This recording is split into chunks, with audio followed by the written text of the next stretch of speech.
evening and welcome to the regularly scheduled Commission on the Status of Women meeting for October 11th. And Ms. Babumian, may we have the first item, please? Number one, we have roll call. Commissioner Donnellian, Commissioner Garsavanian, Commissioner Pillsbury. Here. Commissioner Taschin. Here. Commissioner Walker. Chair Devine. Here. Next item, please. At 1A, we have the report regarding the posting of the agenda. The agenda for the October 11, 2010 meeting was posted on the bulletin board outside of City Hall on or before October 8, 2010. Thank you. And at 2, we have introductions and presentations. And A is the Glendale YWCA. And here to speak on behalf of the Glendale Y is our interim executive director, Mary Beth Carter. Welcome. Hi, Mary Beth. Nice to meet you. Thank you. I'm pleased to be here in your community and to be part of the YWCA of Glendale. Thank you for acknowledging Domestic Violence Awareness Month. As you probably know, it's taken us literally centuries until the last 30 decades or 3 decades or so, or 30 years, where we have really acknowledged that the unfortunate fact that domestic violence and violence occurs in our homes, in our community, between those we love. Because of awareness like this, I feel like we are making a change. And one thing I'm really glad is that with the recent passage of the state budget, that full funding for domestic violence services in the state budget was passed. So we're glad about that. The YWCA of Glendale was founded in 1926, and its mission is to empower women and children in our community to achieve self-sufficiency, independence, and a life free from violence. Because of this, having programs for domestic violence victims is a really high priority. We have funding so that we have a 24-hour crisis line, and that number is 818-242-1106. We also have a domestic violence shelter so that people can go and stay there for 45 days if they are a victim of domestic violence, counseling, and legal assistance. The YWCA also has a very popular program called Encore Plus, where we do screening for mammography and cervical cancer for women age 40 plus who are low income and wouldn't be able to get this type of screening without funding that we have for this service. We go to clinics throughout Glendale in our service area and be able to provide support to women so that they'll reach out and get these important health screenings. We also have rec programs and a popular pool. In terms of Domestic Violence Awareness Month and our overall programs, there's many ways that we use volunteers at the YWCA. And I understand that volunteers are a focus of the commission this year. And I just really applaud that because it's by the community getting involved with our types of programs that we're able to leverage the grant dollars and the donations that we receive. In fact, the whole founding principle of a lot of our types of programs, especially domestic violence programs, is that we all share this common situation that any one of us could experience domestic violence or abuse, and that we all are under, whether it's our own family, our own selves, our friends, neighbors, or coworkers, we're all affected by it. And so by having volunteers, it's a sense of we can join together to address this problem in our community and make sure that our services respond to our community specialties. In terms of volunteers, we have several volunteer opportunities at the Y, and we're always encouraging people to call and look into this. Our number is 818-242-4155, extension 221. The type of volunteer possibilities include going through our specialized training to become a domestic violence volunteer that's certified training by the state of California. It's a 40-hour training that we offer periodically, and people can work in the shelter as a volunteer or on the crisis line if they successfully complete the training. We also have volunteers who help us with our thrift store, which helps us to bring in additional funds to support our programs. And that's a great way to get involved in the community and be a part of our organization. In addition to that, we're always looking for volunteers for specialty needs. Sometimes we need some help with our shelter, some construction issues, or we need some special help days, like with folding the newsletter. So there's quite a variety of ways that people can get involved, whether it's specialized training or a range of ways to help us administratively to keep the services going. I just wanted to point out that the communities that we serve are Glendale, Burbank, Montrose, La Crescenta, Eagle Rock, and La Cañada Flintridge. And we also reach out within LA County. So we have a large service area, and we invite people to become involved with us. So in terms of this, I'd just like to ask if you have any questions about our organization. Commissioners, before we do that, let's make note that Commissioner Walker did come in. Commissioner, I just wanted to say from firsthand experience, volunteering at the Y can be a terrific experience. Before I went to social work school, I did the 40-hour DV training, and I co-facilitated support groups for survivors, and it was fabulous. And that was a while ago, but it's a great way to get involved. Well, thank you for that. I think it can be really exciting to actually go through the training, get the skills you need so you feel comfortable working with the women and children who are using the services in terms of what their needs are and how you can meet those. And then actually feeling each day that you are making a difference. I think that's fulfilling. I have a couple of questions. About how many volunteers do you have that do the everyday services, that just come in and, like you say, stuff envelopes and do things like? Do you have a regular program, and what's the I guess the commitment that one has to make to that sort of program? Well, it ranges with the thrift store. We have volunteers who will take like a 4-hour block of time and be able to give some time to helping with keeping the thrift store straightened up, or we can teach various skills with that. And that doesn't take like a 40-hour training, so that's an easy way for a person to have an entree into the organization. With the domestic violence training, there is the commitment of the 40-hour training and needing to successfully complete that. But it's really incredible. People really find after they go through the training that it's changed their lives. And often the feedback we'll get is after the training that improves their communication skills, because you'll learn things like reflective listening, how to be a better listener, how to be more assertive, and be able to be clear about what you're saying and hearing what the other person is saying. Emergency services, like what to do in an emergency if there's one, as well as resources in the community, so people often feel more connected to the community and realize there's such network. So that training, right in itself, is a commitment of 40 hours. And then it can vary in terms of the commitment that people will give. Often people will pick like, a day a week or an evening to be either in the shelter or to be on the crisis line. And there's staff support, so they're not alone. And the number to call for volunteering is 242. 4155? Mm-hmm. Extension 221. Extension 22. 221. 221. Oh, 221, okay. No, wait, now we've confused everybody. Okay. All right, the extension is? 221. 221, okay. All right. And how many volunteers do you have that at the Y?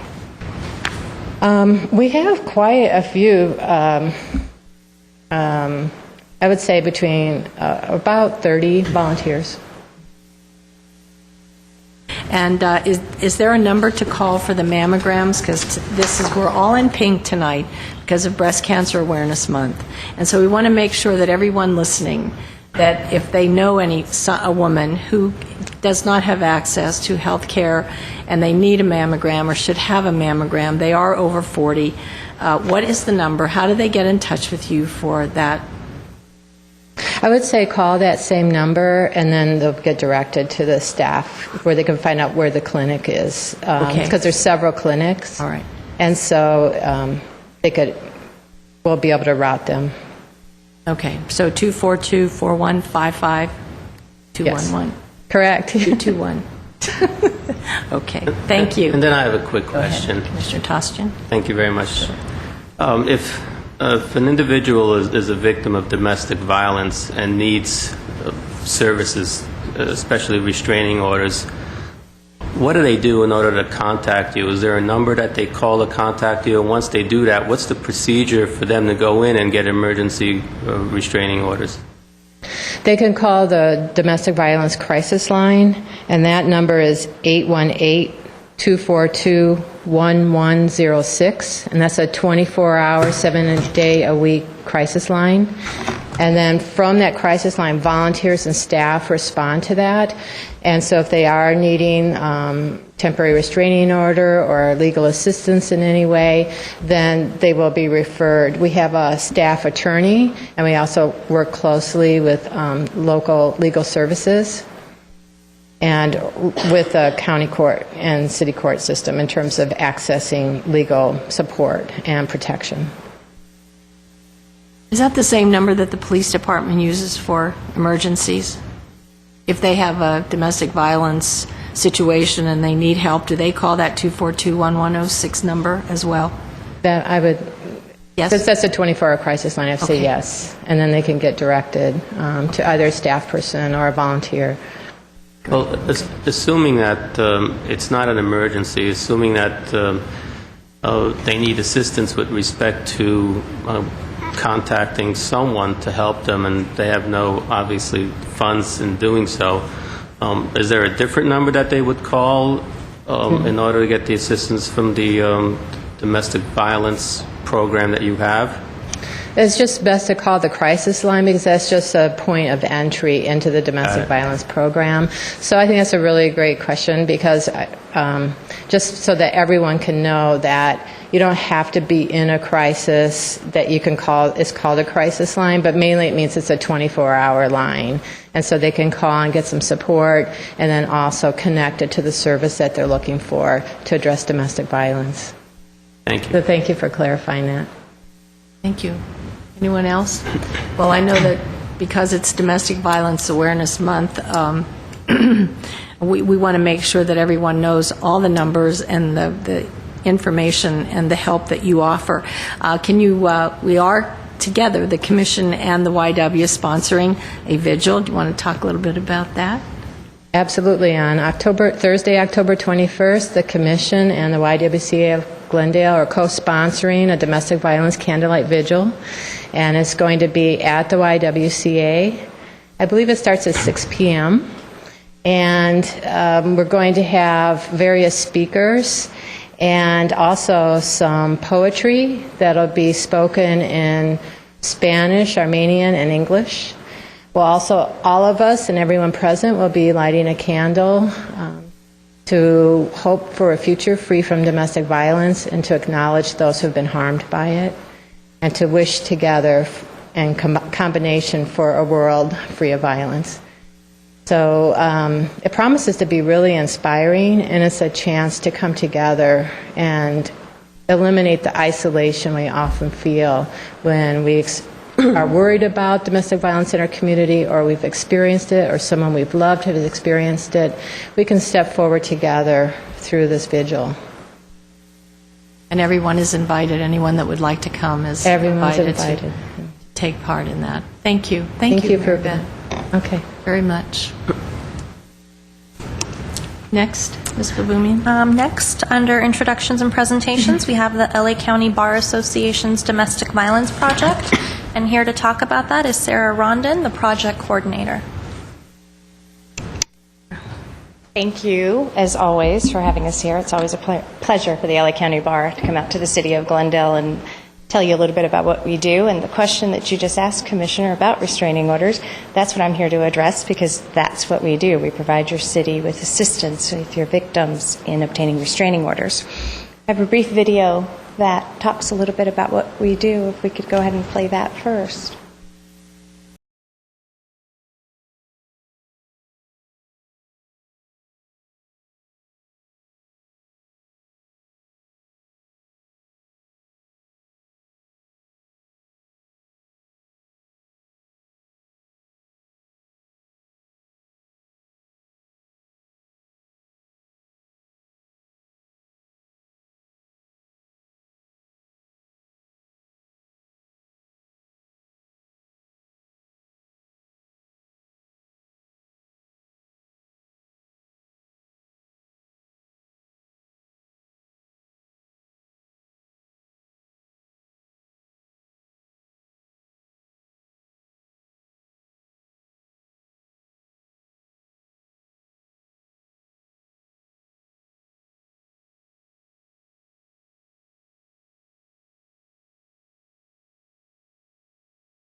that they leave here with what they came for.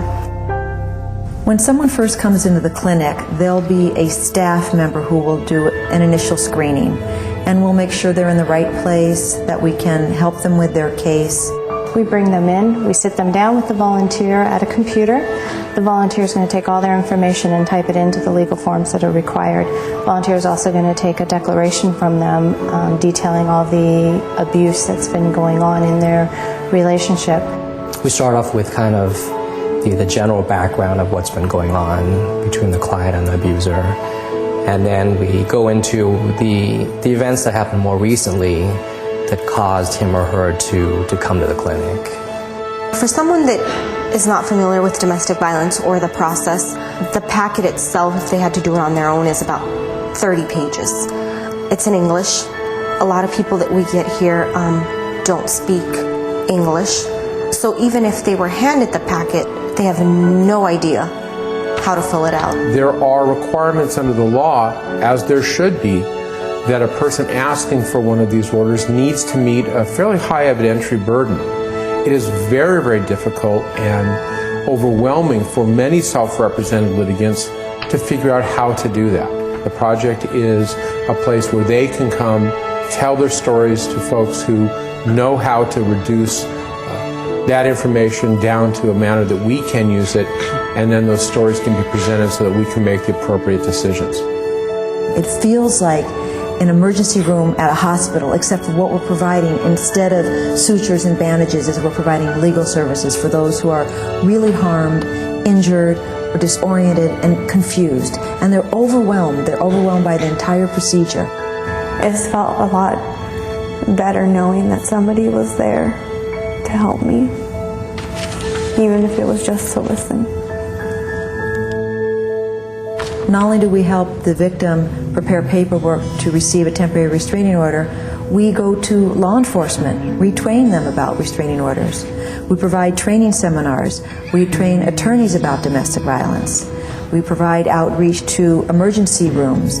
So it's just not the legal services that are provided. It is that, and as well as the entire community that surrounds all of us. The biggest service that these incredible people provide is giving a voice to people who are victims. And without their assistance, many of the orders which end up granted would not even come before us. People can come in, they don't know what they're going to do, they've got a place to go. We're here to help them. We make sure that when they leave here, they feel better. If they weren't there to help me and I wasn't able to get the paperwork done, I'm pretty confident that he would be around trying to harass me or hurt my daughter. You know, I do feel strongly that I wouldn't be able to go to this grocery store without being scared that he's following me. It helped in the sense where he's not coming around by my house anymore right now because I guess he have the paperwork. So, you know, that's a big, relief for me and my children. It's hard for a woman to step up and say, that's it. You know, this isn't going to happen to me no more. And to take action, and I think support should be there on the other end. We're teaching the victim how to help his or herself. We're helping the victim's children. We're helping the landlord who perhaps isn't getting paid rent because there's domestic violence. We're helping the employer of the victim. We're helping everyone when we help others.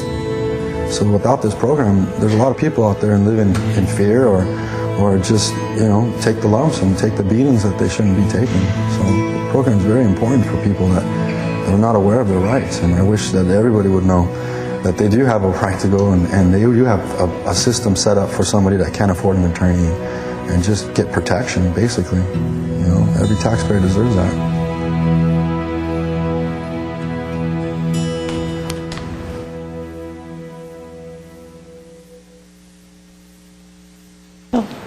As you can tell by that, that is what we do. And every time that I see that, and I've been seeing that for the last 2 years, I'm always amazed. Those were actual victims that we assisted. And for them to have the courage to get up there and tell their story, knowing, you know, that we would be using this throughout the county, sometimes I don't know how they did it. But A little bit about us. We were formed in 1986 by the LA County Bar Association. At that time, a task force was formed to deal with domestic violence. It was deemed an important issue at that time. We started out at the Central Courthouse in downtown Los Angeles. We were the first ones in the area to actually be in the courthouse, so everyone from the county that wanted to get into the courthouse was traveling downtown. Now you can find a domestic violence project in most of the courthouses in Los Angeles.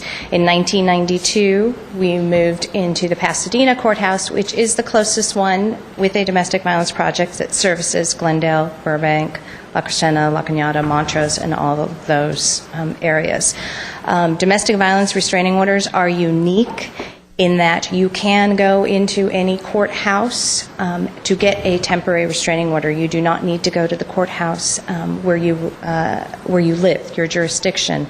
They will accept a filing for a temporary restraining order in any courthouse, knowing that a lot of victims have to get out of the city that they're in order to stay safe, and they want to get that restraining order. Last year, in 2009, we served over 8,500 victims of some sort or another. They came into us for some sort of assistance, whether it be for a restraining order, whether it be that they needed help in other family matters that we were able to get them out to, whether we needed to get them into shelters. The project saw over 8,500 people. What's really significant about that is there's only 3 of us that are staff. The rest of it is all volunteers. We have currently over 120 volunteers that donate their time every month to serve the victims of domestic violence throughout the county of Los Angeles. We hold 2 training sessions a year, and they are packed. It is wonderful to see how many people come out. We're actually now training for other agencies in the county of Los Angeles so that we can all do it under one place. We'll have 150 people attending these trainings, and these are for other clinics that are out in the valley or down in Norwalk or down in Long Beach. So people are responding. People are willing to volunteer their time, so and it's situations like this that allow us the opportunity to get more people in. We need volunteers still. I know 120 sounds like we have enough. It's not. There are days where people can't come in. We have a lot of attorneys that volunteer, and things happen at the last minute, and we run short. We try to have at our Pasadena location 2 people there every morning. We're open there from 9 to 12. And in our downtown location, we try to have 5 or 6 volunteers there. And we still can't get through the amount of people that come through on a daily basis. So anybody out there that's willing to volunteer their time, if you can't feel that you're capable of doing the legal forms, we can use you in so many other ways. We need people to help us design brochures. We need people to help us with our statistics. We're completely grant funded. We have to keep statistics. It's a lot of computer work that us 3 staff members do. We need people to come in and play with children. We need people to donate toys for the children. You can imagine what a long day it is when these victims come in and they have to bring their 3, 4, 5 children with them, and they come in at 8:30 in the morning, and at 3 o'clock in the afternoon they're still in the courthouse waiting for a restraining order, and they have to keep their kids out in the hallway. Some of the courtrooms don't allow the children in there. We need things to be able to keep the children occupied. We have toys in there. We need juice boxes. We need Kleenex. We need anything that people can bring in. We need your time. We need your effort to come in and help all these victims of domestic violence. And that's it. I don't know if you have a question. Contact? How do we Contact information, terrific. Since we're based out of Los Angeles, the best number to call us at would be 213-896-6491. That's our administrative line. That would be for anyone that's willing to volunteer their time, their services. Donations are always gratefully accepted. If you are a victim of domestic violence and are interested in how to obtain a restraining order, that number would be 213-624 3665. It is a recorded line that tells you what you need to bring with you to come to the courthouse to be able to receive assistance. Again, that number is 213-624-3665. Thank you. Any questions or comments from the commissioners? Yes. Costume? Yes, thank you. Well, I've always been impressed by LACPA's domestic violence project. One of the first, organizations where I was trained in domestic violence was the Harriet Buhai Center and also LACPA's. I think that the video was excellent. I think that if you go into the website, you may be able to get further information with respect to people who've gone through domestic violence issues.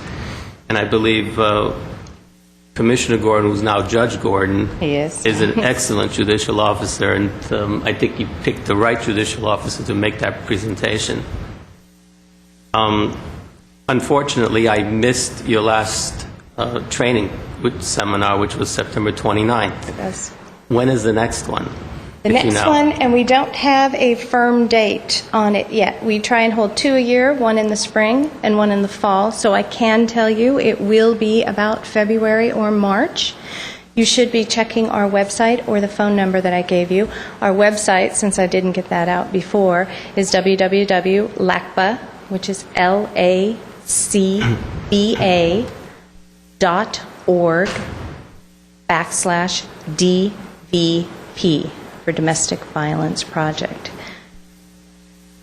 In addition, during a 3-hour shift, I believe a single volunteer can help as many as 3 victims seek protection from their aggressors, correct? Correct. And that last year, volunteers donated over 5,200 hours of their time providing pro bono assistance. That is correct. We fully depend on our volunteers. It's an excellent, excellent program. And I highly recommend anyone who's involved in domestic violence issues to go out and be a volunteer. Thank you. And you mentioned, yes, Commissioner Gordon, who's now Judge Gordon, is a very good friend of the project, has been for many years. He is fantastic with us downtown. Many of the commissioners and judges, both Pasadena and downtown, will refer the people coming into the courtroom when they see something going on there that's heading. They'll send them down to the project, say, you really need to come down there. You need to talk to an attorney. You need to talk to one of the paralegals down there, and let's see if we can get you a little bit more assistance than what you're actually in the courtroom seeking. Commissioner Walker? I'm sorry, Pillsbury. Do you also coordinate with the Victim of Crime program to get victims other services?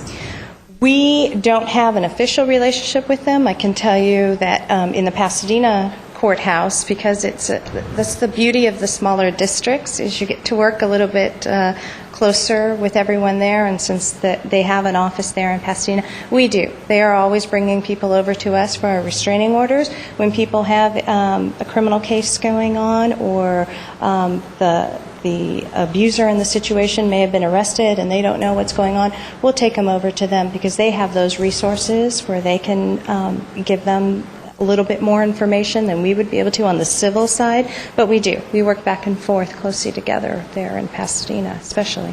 Great. And victims of crime should know that through that program they can get mental health services, they can get housing assistance. There are all kinds of services if your abuser, if you have a police record, a police number for the event. Yeah, so you can go to Victims of Crime and get a lot of services. A lot more than what we can give them on that criminal side, like you're saying, that they can. We work more on the civil side, which is why they'll bring them over to us for that civil restraining order. We'll take them back over there so that they can continue working with them on that criminal, because it's very important for both cases to continue forward. That's great. Let me ask you about the volunteering. When you have these 2 sessions for training, true training sessions, are they for legal volunteers as well as the attorneys that want to come in and put in Absolutely. time? Everyone should attend one of our sessions because of what they'll, not only the legal information that they pick up, but the entire domestic violence situation. At this last training that we just had, we did have a judge of the Superior Court speak to them. We also had someone from Department of Children and Family Services come out and speak to them. We have a supervisor with the court that handles child custody, so they come in and speak about the dynamics of domestic violence on the children. So it's not just a training on the legal issues, it's a training all around on domestic violence. However, I will point out that we're always so desperately in need of volunteers that even if you've missed that training and are really, really interested in volunteering and really want to come in and give your time, by all means give us a call or contact us through email, through the website, because we will always, we never say no. If someone wants to come in and donate their time, we never say no. We will find something for you to do to help us out, and most importantly, help those victims of violence out. Okay, great. Good program. Commissioner Walker? Yeah. Is it a requirement for law students to volunteer service hours? Some law schools do have requirements. We are partnered up with a couple of the local law schools that do have a 40-hour pro bono requirement for attorneys, for law students to come in and volunteer their time. So the law students are terrific, and they're one of my favorite volunteers because, boy, oh boy, they come in and they're ready to go and willing to learn. And What are some of these schools? Loyola Law School and USC. We have a great partnership with them. They seem to send us a lot of volunteers, but we do have students from all of the local law schools that come out and do it. A lot of the law firms also have pro bono requirements. And so we pick up. Is there an age limit then? Is there an age limit for volunteers? 21 and over, college age, or college age. I was just about to say 18 and over. Okay. College age students. So yes, they don't even have to be law students. We have several students that are in the paralegal program at PCC that come in and do their time with them. We also have some students in psychology programs that want to come in and do their internship with us. So as long as they're 18 and over, absolutely, we will find something for you. Terrific. Well, also want to say thank you for sharing some of the needs that you have, and you mentioned books and toys, and actually I have, through Hope for Children Foundation, one of the foundations that I help, I have boxes of books and toys that I want to donate.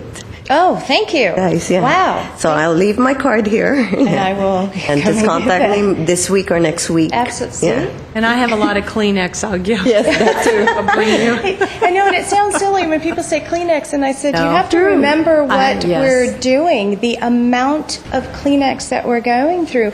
As you can see by, a few of those women that were speaking in the video, in just 2 minutes, once they start talking about this, it is an emotional situation for them to be in, so we go through a lot of Kleenex. I know. That was one of the main things I even wrote down when you started talking about what you needed, and I wrote Kleenex, because I remember last year or the year before being so impressed, thinking, oh my gosh, just Kleenex is so obvious. Kleenex is needed. And the other comment that I think I make every time I see this video is that I'm so happy that you have a man represented, because I know as a commissioner, when we go out and we speak about domestic violence, or if we're interviewed about domestic violence, one of the first questions that we're asked is about, well, what about the men? Aren't there men? And of course we say yes, and we would advocate for men as well, though that's not exactly our position, but definitely there are men that are victims, and they have rights too, and I'm glad that it's represented here in your video. Absolutely, and I'm glad you brought that up, because I've also had not only do we have men that are victims, but we have a large percentage of men that are volunteers. And I get that question a lot by men. Well, will they feel comfortable talking to me if I'm sitting there? Absolutely. Absolutely. I can't even tell you what the percentages of men that we have right now, but it's almost reassuring for this woman that here's this man that really cares, and he's taken the time to do all this for me, and it may be that only encounter she's had with a man in a long time that's a good experience for her. So we highly encourage men to come in and volunteer their time. They get a lot out of it. Mr. Tostian? Yes, thank you very much. I just want to clarify, since we're in the Pasadena area, those individuals who need restraining orders should go to the Pasadena court, correct? Should go to the Pasadena court if they need assistance in filling out the forms, assistance in any way. We're there to provide it for them. Now, you can file for a restraining order here in Burbank, which would be your local. So they have the option of coming to Pasadena, having us prepare all the forms for them, and either filing there in Pasadena, or it's just a little bit easier for them to make it into the Burbank courthouse. We can prepare all the paperwork for them, and they can bring it back to the Burbank courthouse and file it there. Then they'd have their hearing when their hearing came up, and everything be handled out of Burbank. Okay, and then your hours of operation at the Pasadena court is 9 to 12, Monday through Fridays? Monday through Friday, 9 to 12. And where is that located? We are in room 100B, as in boy, of the Pasadena courthouse. It is sometimes difficult to find. You need to ask. Everyone should just ask. It's an intimidating situation to walk into a courthouse, and there's a ton of people trying to come through, and you're walking through that security, and there's so many people milling around. I always encourage it. They've put us right when you come in. I mean, we're at that door right when you come through the metal detectors. We're right there. But I think sometimes people get afraid and lost, and Pasadena has some great staff that work there that seem to know, hey, do you need the Domestic Violence Project? Because they're right in here, and they seem to be able to direct. So, right there. We also have a couple of excellent commissioners in Pasadena that I believe support the project and very enthusiastically. Absolutely. I am maybe a little biased, but I love our commissioners there in Pasadena. They do a wonderful job. The two of them are some of the ones that, when people come in, they're like, you may want to, why don't we go downstairs for a little bit? We're going to take a break, because they're picking up on something that maybe we're able to assist this client with, and sending them back up with a little bit more information than they actually needed. So they are fantastic there in Pasadena. And I've witnessed Commissioner Katz do that on several occasions. Yeah, she does. Thank you. Thank you. Thank you, Sarah. And just for our viewers, again, the number for volunteer services, 213-896-6491. That is correct. Okay, so if Or they anyone may out visit there the wants website.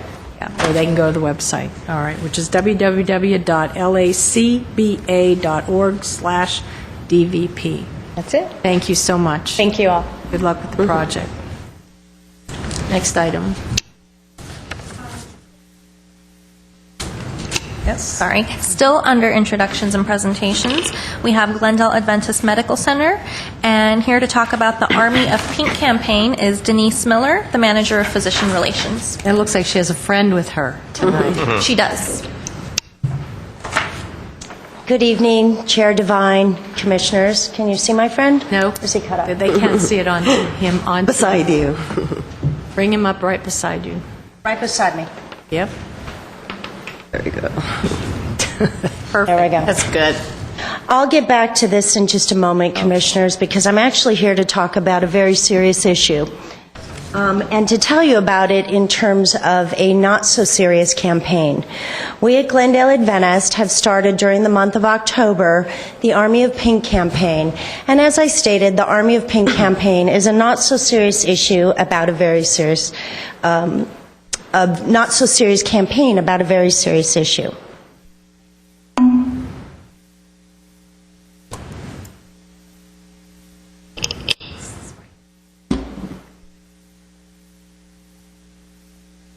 Where we start with is the facts about breast cancer. Breast cancer does not discriminate. Both men and women are at risk for getting breast cancer. Currently, a woman living in the United States has a 12% chance or a 1 in 8 lifetime risk of being diagnosed with breast cancer. According to the National Cancer Institute, it's estimated that 207,000 women and about 2,000 men will be diagnosed with breast cancer this year. And in 2010, nearly 40 women and more than 350 men will die from breast cancer. Only lung cancer accounts for more cancer deaths in women. And the best protection against breast cancer is early detection. So as you can see, Those statistics are rather alarming. And during the month of October, we at Glendale Adventist wanted to really take advantage of bringing awareness to the community. And one of the ways that we decided to do this was through the Army of Pink. Very simply said, again, it's a not-so-serious campaign about a very serious issue. We are using our community advocates, and I'll get to them in just a moment, to help us to get you to our website to learn more about breast cancer facts, where you can go for resources in the local community, and to find out and vote in a fun way for your candidate who looks the best in pink. As you know, in Glendale, we're very, very fortunate to have many, many great civic leaders. Our Army of Pink campaign this year includes many noted leaders right here in our community.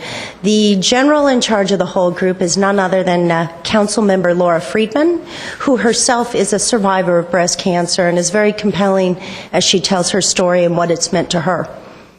Ara Najarian, the mayor, has been a large advocate of this breast cancer awareness campaign. If you walk on the City Hall campus, you can actually see his cutout figure in his window, so you can feel like all throughout the city you have the mayor looking at you. The mayor has been a big supporter, and he's attended all of our events and has had a lot of nice things to say. The Chief of Police, Ron DePompa, whose tagline is "Pink, it's a badge of honor," has actually enlisted the entire force. You will see the K-9 units this weekend were wearing pink. You will see that the entire force has really taken this on. They are wearing pink morning badges and having a whole lot of fun with it. Our Chief of Fire, Harold Scoggins, has a very personal story. Both his parents actually passed away from cancer, and so this is a very meaningful and personal campaign to him. He has been very involved in it and said yes from day one. Larry Zarian, none other than Larry Zarian, our four-time past mayor. We like to call him the godfather of Glendale at our hospital because he's been so involved and so instrumental in our governing board and helping us to really get out the right messages about health care in the city of Glendale. Gregory Zarian probably doesn't need an introduction. He's a TV personality, and he is our Healthline host. You can catch him every Tuesday.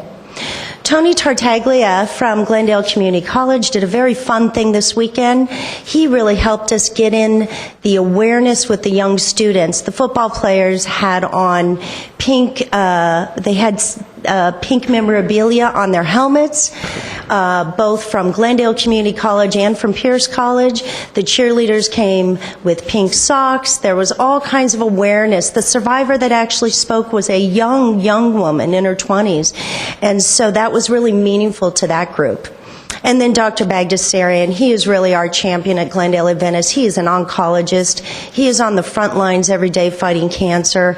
I've had the great honor of serving with him in the role that I provide at Glendale Adventist in physician relations. And I've seen firsthand when I've walked through the halls with him, we actually ran into a family that he helped a patient a few years ago, and that patient survived, and they broke down in tears when they saw him. So we have a great group of candidates. Each of these Army of Pink advocates are out there during the entire month of October. You will see us at all sorts of events. You'll see these candidates at all sorts of events. And very much like a real campaign, they all have taglines. They all have yard signs that tell you to vote for them. Each of them has chosen their own slogan. And the Chief of Police actually created his own commemorative pin, and he's using the proceeds from that to help put resources into our cancer services where you can get free wigs and makeup, and we offer a yoga and Pilates class for cancer survivors at our Eagle Rock location. This is our website. This is how you vote. This is how you find out all the information. You go to www.glendaleadventist.com/Army of Pink, and right there it'll take you to every single piece of information you might want to know about this campaign, as well as a personal video of every single candidate. Just like a real campaign, every candidate has a campaign manager. I happen to be the campaign manager for Chief Ron DePompa, and since I'm the one on the microphone, he's the one that gets the shout out. As I said, we have great civic leaders all over the city of Glendale, but again, the chief has really embraced this. If you know the chief's personal story, he is in a household of females, and what he really talks about is how being a part of this candidate helped him to start the conversation that he might have with his wife or his 3 daughters about breast cancer and detection. So again, the message that it affects just women is inaccurate. It's a conversation between men, women, a community, and all of us. Again, just another little shout out in case you want to vote for Chief DePompa.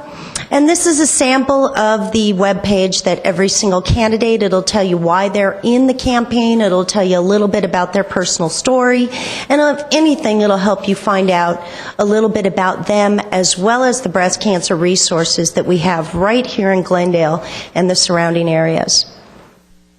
What does the winner receive, the winner of these civic leaders? Well, when you go online and you vote, we will crown somebody in November, and we will identify them as the person who really wore pink the best or received the most votes.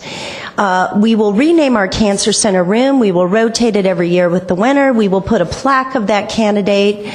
We will do there will be donation on behalf of all the candidates as we move forward with this. And of course, the prestige of knowing that they look the best in pink. Frankly, they all look quite good in pink. What I will tell you has been most exciting, before I show you their video, and it is a video of all of them, even though my candidate's up there first, but what I will tell you has been most fun is how the community has really embraced this. The downtown merchants have gotten behind this. Various stores, from Massage Envy to Porto's, have all embraced this either by making pink cupcakes for the month or offering massages. The Glendale Arts has provided us with a beautiful location for a reception. The downtown merchants are all doing different things to get behind this. The Glendale Latino Association put on a great mixer. So it's, if anything, more than about who wins, a whole community. It took an entire village, a whole community, to come together to raise awareness about breast cancer so that we can reduce that number of 1 in 8 women to 1 in none. And here's our video.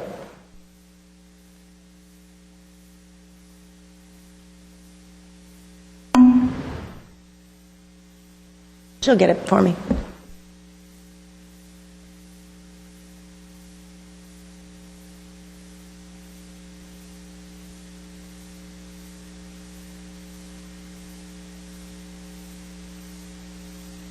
All of our videos can be seen through Glendale YouTube. Army of Pink. Army of Pink is coming together. It's coming together to fight cancer. To fight cancer in our community. I'm this year's MC of the Army of Pink. It's a tough job, but someone's got to do it. Hi, my name is Ron DePompa, and I'm the police chief for the city of Glendale. I'm Dr. Boris Bagdasarian, a cancer specialist in Glendale. My name is Larry Zarian. My name is Ara Najarian, and I'm the mayor of the great city of Glendale. I'm Tony Tartaglia, a community college guy. I'm Harold Scoggins, fire chief for the Glendale Fire Department. I'm Gregory Zarian. Vote for me because real men wear pink. We're here to invite your participation in the Army of Pink campaign. Go to the website, glendaleadventist.com/Army of Pink, and they'll be glad to show you everything that's going on with this campaign. Go online to glendaleadventist.com/Army of Pink and vote today. For every vote cast, Glendale Adventist will donate $1, up to $10,000, to Relay for Life, to find a cure for this terrible disease. Together we can support each other to fight back this deadly disease. Join the fight against cancer. Every punch counts. So go online to glendaleadventist.com to vote today.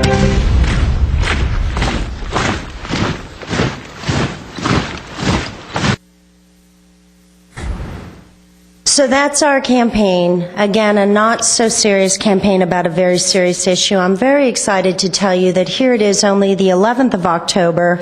Actually, it took place on the 8th, but on the 8th of October, we hit the 10,000 mark. So Glendale Adventist already has written a check for $10,000 to Relay for Life. We'd like to keep it going. We'd like to keep the votes coming in. You can vote often. You can vote frequent. You can vote as many times as you want for Chief DePompa or the other candidates. I'm tough, aren't I? That's not very subliminal. Right. You can vote as many times as you want for any of these great candidates. You can also make a recommendation for our 2011 candidates for anybody that you might think would be good next year, looking good in pink. And certainly, Commissioner Tajdian, we will put you on the short list. But if you go and vote, you can do that yourself. I voted already. There you go. Who'd you vote for? Tell you who. All right. Well, thank you for having me. Do you have any questions about the campaign? Oh, one last thing I did want to let you know is that there are a number of events still throughout the month of October where you can go and you can meet the candidates in person instead of seeing their lovely cutouts. Tomorrow, Chief DePompa will be at the Jewel City Kiwanis. I do know his schedule best. Wednesday at the Evening of Hope, Greg Grisarian, Chief DePompa, will also be present. That Evening of Hope is taking place in Eagle Rock, and it's a breast cancer awareness seminar. We have two noted physicians. And then there are a number of events that also take place next week, leading right up until October 26th. So get out there, vote, support the Army of Pink, talk to your friends and your family about breast cancer detection, awareness, and anything that you might as it relates to pink. Thank you. Thank you, Denise. I just want to say I think the whole campaign is brilliant, and I'm so happy to hear that you've already reached your $10,000 goal. That's fantastic. So let's keep that going, kind of like a telethon.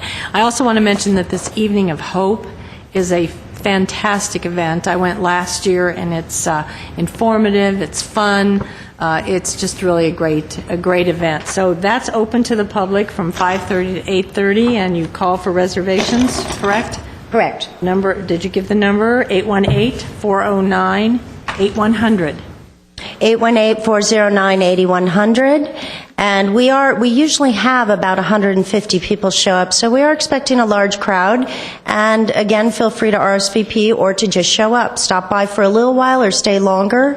We have an extensive vendor fair this year as well, where all the proceeds, again, are going to raise money for, when women have cancer, we have a center that you might not know of, and all of this is run strictly on donations, free wigs, makeup, our dance classes. Our actual cancer survivors are going to perform. Our dance class is going to perform. So it's a pretty moving event, and I appreciate you for mentioning it, Commissioner. No problem. It's wonderful. Any other comments from the Commission? I just think it's a great idea. It's an absolutely great. I don't know who thought of it. I wish I did. It's an absolutely great idea, and your goal of getting people involved and aware of it I think is working, because, like I said, I voted, and now I'm much more aware of what's going on with breast cancer than I was before. Thank you for that. That's the bottom line. The most important thing is to create awareness of breast cancer and for everyone in our community. So thank you, Denise, for all of your hard work, and you're doing a brilliant job for the chief. Mr. Walker? Is this campaign just in Glendale, Venice? Yes, this campaign actually took place back east in a small, I believe it was... New Orleans? New Orleans? Baton Rouge. And so it was something that our marketing director and our business development director looked at and really identified. It hasn't actually been done out here, and people have just embraced it. It's been a lot of fun. It's a fun way to talk about this issue and really get people to focus on it that way. So. And who's winning? Does it show there?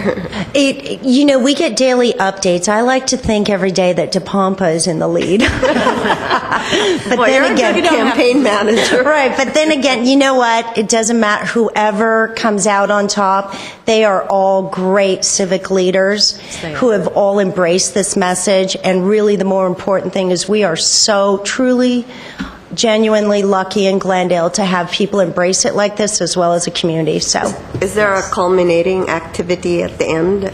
yes, there will be a crowning, and there will be a reception, and there will be all sorts of fun about that. I think there should be. We'll all be there. Where is it?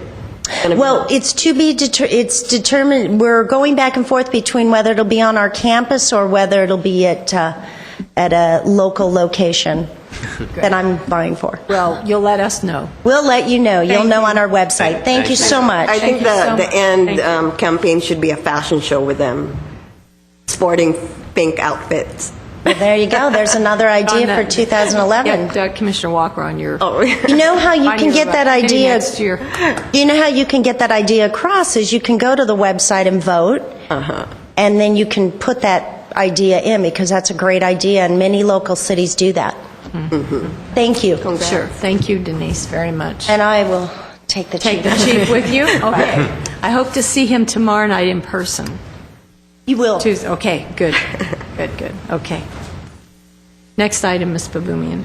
At 3, we have oral comment. Discussion is limited to items not a part of this agenda. Time is limited to an amount to be set by the chair. The commission may question or respond to the speaker, but there will be no debate or discussion. Staff may refer the matter to the proper department for investigation and report. And I have no cards, so next item, please. At 4 is consent items, and at A, we have approval of the minutes of the regular commission meeting held on August 9, 2010. And we held this over from the September meeting because we didn't have the adequate quorum to take action on this particular item. So this evening, I believe Chair Devine, Vice Chair Pillsbury, and Commissioner Walker, you can take action on this item. Okay, because you were present during the August meeting. Okay, do I have a motion to accept the minutes as presented? I move to accept the minutes as presented. Second. And do we have, you're abstaining, so we have consensus. Yes, passed. May I just take roll for the You may. record? Thank you. You may. Commissioner Vice Chair Pillsbury? Yes. Commissioner Tushton? Commissioner Walker? Yes. Chair Devine? Yes. Thank you. And at B, we have approval of the minutes of the regular commission meeting held on September 13, 2010. And for this item, Chair Devine, Vice Chair Pillsbury, and Commissioner Tushton can take action on these minutes. Okay, do I have a motion to accept these minutes as presented? I'll move. Second. I second. And roll call? Vice Chair Pillsbury, Yes. Commissioner Tushton, Yes. and Chair Devine. Thank Next you. item, please.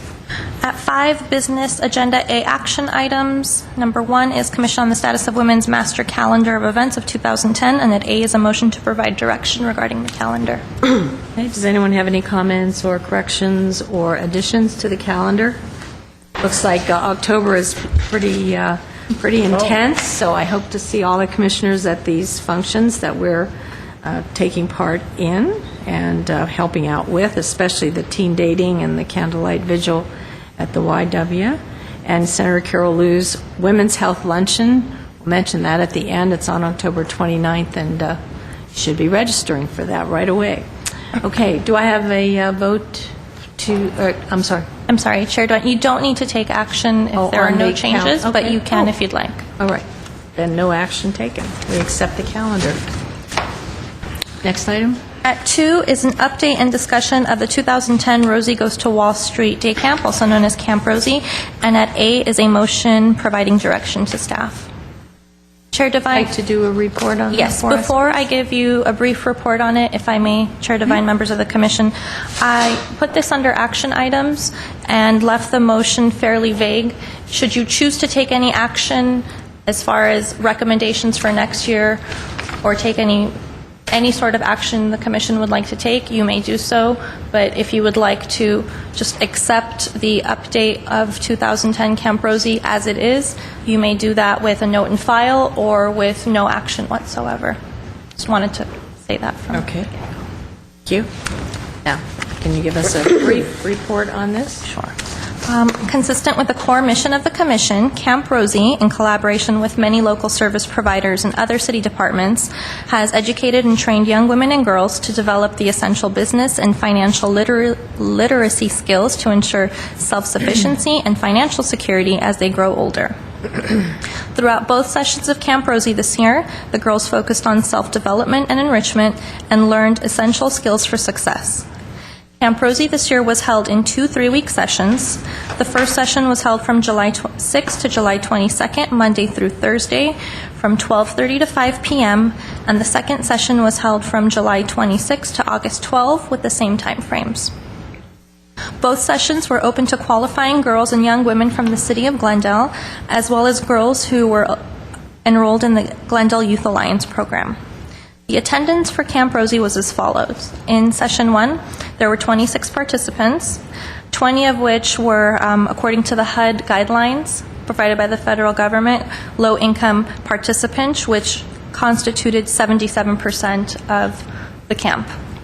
In Session 2, we had 30 participants, 21 of which were from low-income families, which constituted 70%, giving us a total of 73% of overall Camp Rosie was from low-income families. We utilized pre- and post-test evaluation tools, and staff analyzed 3 key components of Camp Rosie. And the components were self-confidence, financial literacy, and future outlook. And in all 3 components, the participants did demonstrate improvements in how they perceive themselves from the beginning of Camp Rosie till the end. And this was self-rating from the girls. The total cost of the program, as actual dollars spent, was $11,237.49, and there is a line item detail in Exhibit 1. The total cost of this program was paid for by a Community Development Block Grant, known as CDBG, a grant from the Sir Optimist International of Glendale, a grant from Glendale Kiwanis Club, as well as in-kind donations. If there's any questions, I'd be more than happy to answer them. Okay, for those people that are watching tonight, the 3 criteria that were questioned and tested, the first was self-confidence, and the girls went from the average pre-test score was 8.8, and after the Rosie program was completed, the scores went to 9.1, the average. The second was financial literacy awareness, and in the beginning their scores were 8.1, and by the end of the session, the workshop, they were up to 9.3. So that was quite a rise. And the most impressive one, I think, is the future outlook. Participants were questioned about what they thought they could accomplish in the future. And in the beginning, their pretest score was 8.3, and in the end, it was 9.3, up a total point. So I think financially as far as student participation and success, I think the program really was very successful this year. The numbers were good.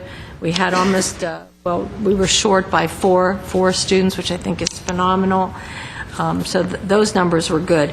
I have a question about the CDBG, and what is the percentage that we have to meet in order to maintain or hopefully keep those funds? I believe in coming so close to the numbers that we have, we should be fine. But I'm sorry, I didn't make myself clear. As far as low income, we're at 73%, our low income. The minimum requirement is 60%, Chair Devine. Okay, great. So we have no problem there. Commissioner Pillsbury. I have a question about the money. I'm looking at the budget here, and $11,000 was spent and $37,000 was budgeted. That's a big difference. How do you account for that? Vice Chair Pillsbury, the way it's set up is we include all the staff as far as my position and from the legal side, Lucy Varpetian, also the occupancy fees that Pacific Edison would charge. I'd like to show you all the costs involved with running Camp Rosie if we were not part of the City of Glendale, and if the Department of Community Services and Parks had not provided had not waived the occupancy fees. Those would be fees that we would potentially need to spend at another location. For example, a few years back, I believe we utilized Glendale Community College, and we had to pay to use their facilities. So I just like for the commission to get a full understanding, not just the dollars we spend, but the donations that we do get, or some of the things that are absorbed in, from different departments, so that you get a good idea of the actual cost, and then also show you the actual dollars we spend.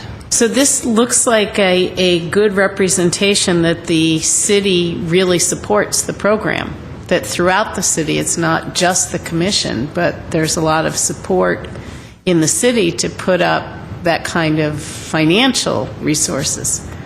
Most certainly, yes.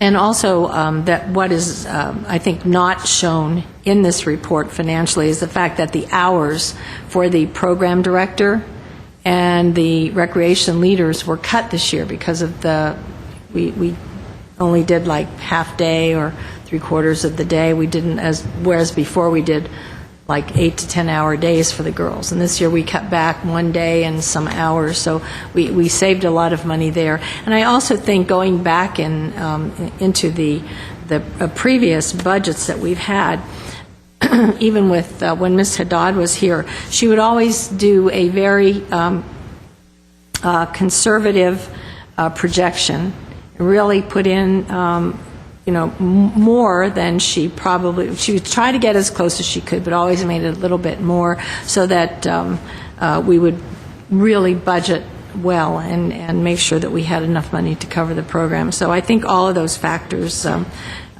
in there made it as less expensive this summer as before. Thought the program was great. I went down one day, and Nelson Neo was teaching his self-defense class, and he introduced, and all the girls were sitting on the floor, and he introduced Emily to the class. And Emily was, at that day, I think she was 17 years old. And it seems that 2 years ago on her high school campus, Emily was just walking around, sitting on a bench, and she noticed a man that was lurking on the campus. And before she knew it, he had thrown her down to the ground, and he was attempting to rape her. And she fought him off, and she screamed, and she yelled, and she kicked, and he dragged her behind the bushes, and she continued to fight. And finally, he let her go and ran.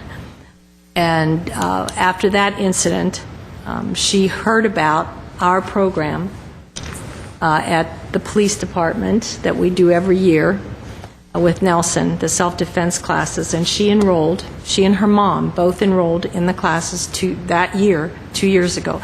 And now she is so proficient, and her story is so dramatic that she goes with him and represents high school girls that this can happen to. And she was fabulous, and she was so good. So I just wanted to mention that it's good for us to go down and see what's going on at Camp Rosie, because it enlightens us as well as commissioners. Any other comments, questions? Great program. And I'd like to just note and file. And I think the adjustments that we made, Vice Chair Pillsbury and Ms. Baboumian and I made, were doable, and I think they worked.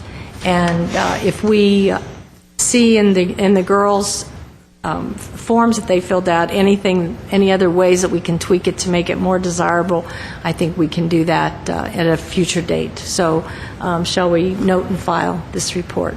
Okay. Do I need a motion for that? I think we would need to take action just to note and file, please. Do I have a motion to note and file? I move to note and file the excellent Camp Rosie report that Ms. Baboumian prepared. And I second that. Need a roll call? Just unanimous consensus. Unanimous consent, you have it. Thank you. Sure. Next item, please. Under reports information only, we have an update on Domestic Violence Awareness Month activities. Can you give us a report, please, Ms. Baboumian? Chair Devine, members of the Commission, at the last regular meeting of the Commission on the Status of Women held on September 13th, the Commission set the activities for DVAM, which is Domestic Violence Awareness Month, and this report provides an update on the upcoming activities. The first one is tomorrow evening, Tuesday, October 12th, 2010 at 6 p.m.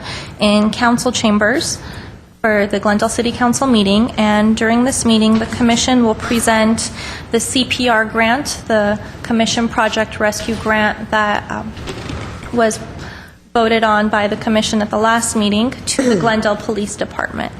So that will be under presentations at the City Council meeting, and the Commission will be there, and members of the Police Department will be there to accept the grant. They're very excited about the grant and are looking forward to being able to provide those resources to the community.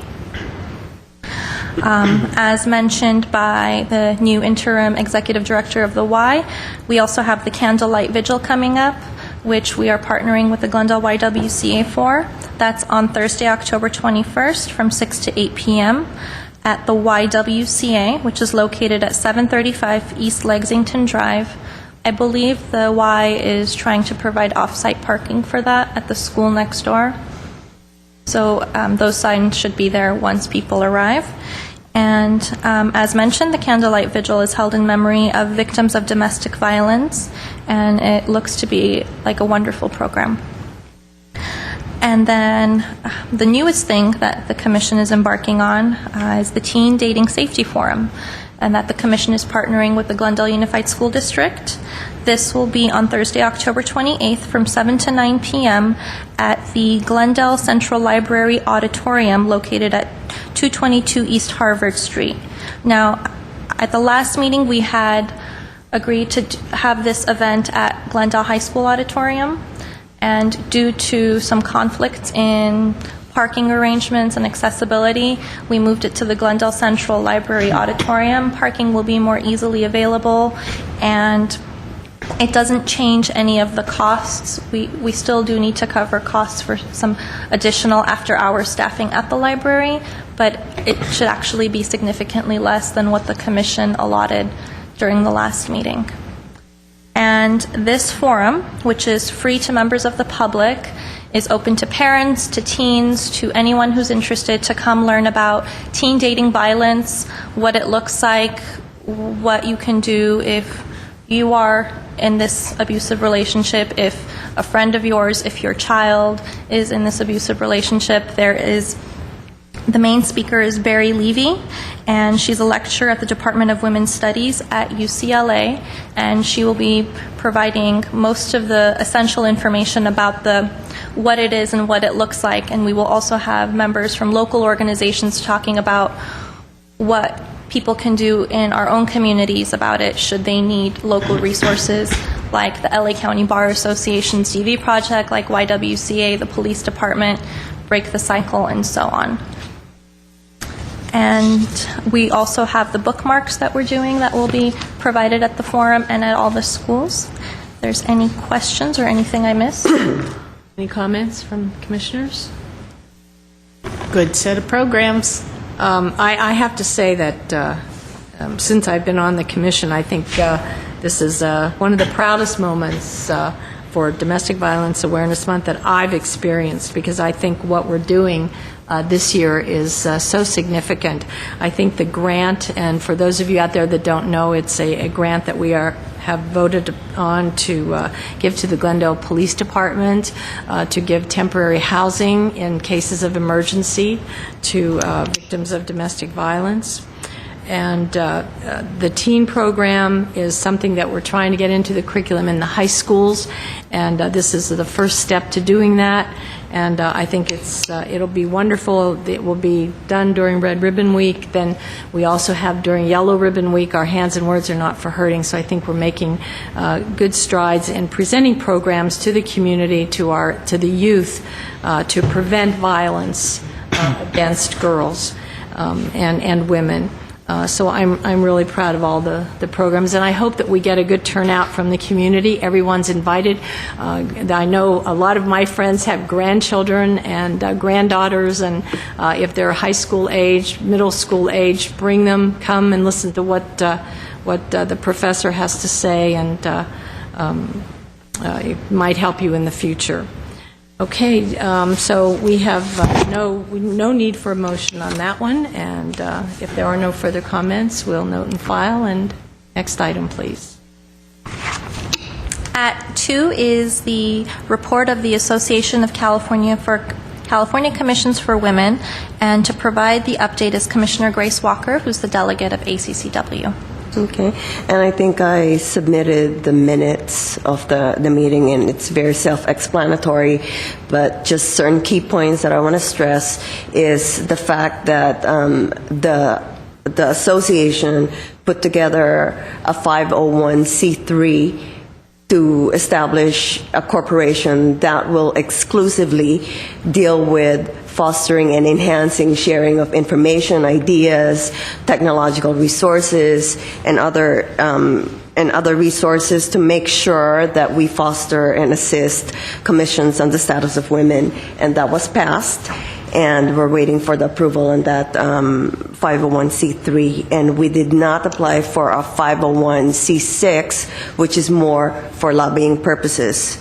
And the other information, or some of the other topics that we discussed during that meeting was encouraging the other commissions to participate and become part of this, and we're doing a campaign, doing surveys and doing campaigns to get a lot more people involved in the ACCW. And also there is a retreat that's going to be available. Ms. Babunian, can you refresh my memory? November 12 to 14, is it? Yes, November 12 to 14. Okay, good. Yeah. And the ACCW passed a motion to approve up to 4 members of members of the ACCW that they will sponsor for $150. So if there's members in our commission who would like to participate, we can have 4 delegates. Will you be going? Attend to that one. Will you be attending this one? Yeah. Uh-huh. Great. Okay, and so we need 3 more, so that, and then it's free for us, so there's no cost involved. And those are the basic things that was discussed during the meeting, and we are continually encouraging a lot more people to participate and really enhance and spread out the good news that ACCW is doing. Thank you. Commissioner Walker. Next item. At 6 is commission and staff comments. Okay, so we'll start with Vice Chair. Okay. Pillsbury tonight. Tonight is my last night on the commission. After almost 2 years, I've resigned because I've become so busy with my private psychotherapy practice and my work at Path Achieve Glendale.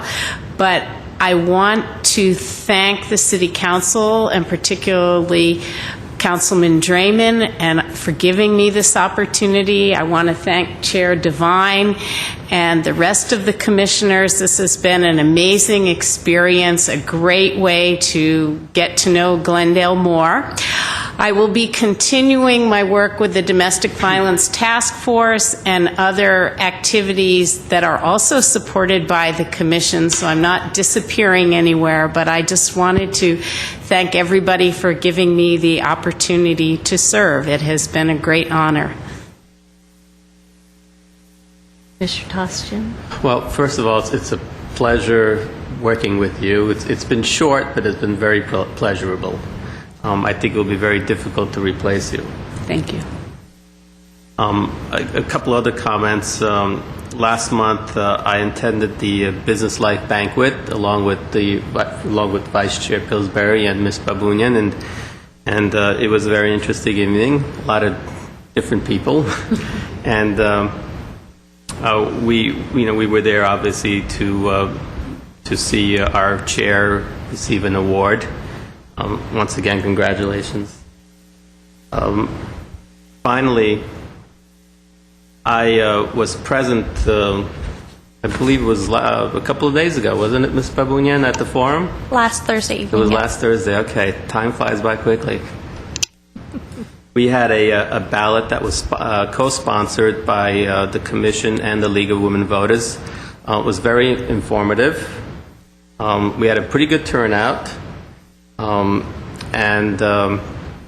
If anybody is interested in looking or reading upon the forum, I think Ms. Babunia had mentioned previously, by way of email to us anyway, there is an article in the Glendale News Press. So I believe that was today's newspaper article, or was it last week's? I believe it was from Friday, if I'm not mistaken. Okay, so anyone... But they are, I'm sorry, Chair, Commissioner Teschen, they are archived, so if people go to the Glendale News Press website, they can they could do a search and find the article. Okay, great. And just one final item. There's a... Yes, sure. There's a luncheon, the Armenian American Chamber of Commerce, here we go again reading this, is holding a luncheon, I believe it's this Saturday, October 17th, and this will be honoring women in business excellence. So if anyone could attend, please do so. Commissioner Walker? Also, thank you to Vice Chair Pillsbury for her dedication and also the work that she's done for the Commission. Okay, and we wish her luck with her endeavors. We had really wonderful guest speakers, and we look forward to encouraging people to participate in these events. And lastly, I want to invite everyone.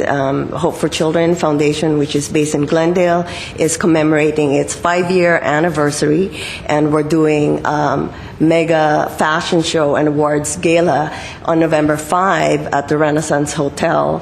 And this will be a fashion show featuring Project Runway designers and also other celebrity designers. And on Friday, we're doing a press conference and casting call for aspiring models. So if there's youth, out there who's interested in knowing about the fashion, meeting, you want to meet some of these Project Runway designers.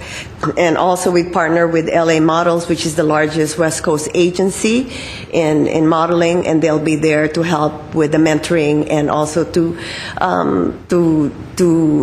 be able to scout for new talents. And hopefully some of these new talents are going to be the youth here in Glendale. Commissioner, Ms. Babumian, staff comments? Sure, I just want to thank Vice Chair Pillsbury for her commitment and dedication to the Commission, and since I came on board, it has truly been a pleasure working with you, and you bring a lot of great, fresh ideas to the Commission, and they will be missed. Thank you. And I also just wanted to mention Peace Over Violence and the Institute for Girls Development are presenting a free self-defense class and also education workshops for adult women and teen girls at their Pasadena office. This will be on October 20th from 6 p.m. to 9 p.m. This is the self-defense class. And this is at their San Gabriel Valley Center. It is located in Pasadena. For more information and to RSVP, please call Peace Over Violence at 626-584-6191. Thank you. Thank you. I attended the Armenian National Committee Awards dinner. That was on September 16th. And I was so proud because Loyolia and Havanesian, who was our GEM award winner, our scholarship award winner at the luncheon, received the award for Teen Activist of the Year. So she was just beautiful that night, as she was at our luncheon. And also, our ex officio Talar Malakian received the scholarship award from the ANC. So we've had some really wonderful teens on our commission as ex officios, and it just goes to show as they grow and mature, they're going to be really quite great young women, as they already are. I would like to take this opportunity to publicly thank John and Greg Krikorian for the absolutely wonderful celebration of women that Commissioner Tostian mentioned. It was a great evening, and I thank both of the commissioners, Pillsbury, Vice Chair, and Commissioner Tostian, for attending and supporting me. I really appreciated that, and Ms. Baboumian as well. There were a lot of wonderful women that put that on, and I thank them as well. I want to announce that Seroptimist International is looking for nominations of worthwhile candidates for their Ruby Award. This honors women who are working and doing extraordinary things for women and girls in Glendale. And if you are interested in nominating, if you know a woman who is doing just that, you might email Val Douglas to get an application and nominate your person. Her email address is valdgls@gmail.com, valdgls@gmail.com. This is for Seroptimist International Ruby Award for outstanding women working for women.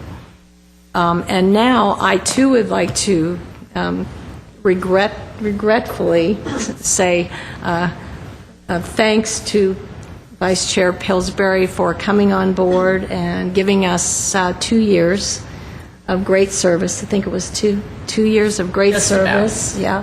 And stepping up to the plate when we needed you to do that, and that's always a good quality and a volunteer and a public servant, and you know how much I appreciated that. And for you we have a plaque that says, "The City of Glendale recognizes Linda Goodman Pillsbury with gratitude for your years of outstanding service to the Commission on the Status of Women." So we thank you. We wish you luck, and we hope to see you come back and maybe speak to us one day. Absolutely. Okay? We're counting on that. Okay. I'd like to wrap up tonight by just saying that you've heard, I think, three outstanding speakers tonight about volunteering and getting involved in the community, and I urge everybody to do that.